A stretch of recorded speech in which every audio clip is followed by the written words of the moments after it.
కాళేశ్వరం ప్రాజెక్టుపై విజిలెన్స్ విచారణ అనగానే బీఆర్ఎస్ నేతల్లో దడపుడుతుందని మంత్రి పొన్నం ప్రభాకర్ ఎద్దేవా చేశారు.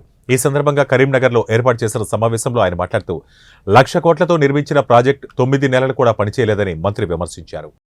1,00,000 కోట్లు కావచ్చు 90,000 కోట్లు ఖర్చు పెట్టి కట్టిన ప్రాజెక్టు 9 నెలలు కూడా ఉపయోగపడకపోతే ఆ ప్రాజెక్టు నాణ్యత మళ్ళీ తిరిగి పునర్మించాలని ఇంజనీర్లు చెప్పిన తర్వాత దాని నిర్మాణానికి సంబంధించిన విషయం మీద విజిలెన్స్తో పాటుగా సిట్టింగ్ జడ్జితో విచారణ జరుపుతామని ముందే చెప్పినాం. దాని ప్రకారంగా విచారణ జరుగుతూ ఉంది.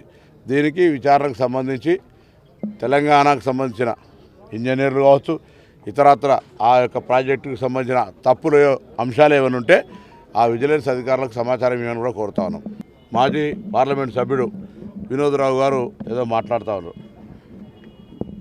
బాగా సచ్చీలున్ని నా అంత నీతివంతులు లేడు గొప్పని అనుకుంటున్న నీవు ఒకవేళ నీకు ఆ ఉద్యోగం పొందిన వాళ్ళతో సంబంధం లేకపోతే మీరే స్వచ్ఛందంగా ఒక పోలీస్ కేసో లేదా చట్టరీత్యా చర్యలు తీసుకోమని పిటిషన్ ఇవ్వండి.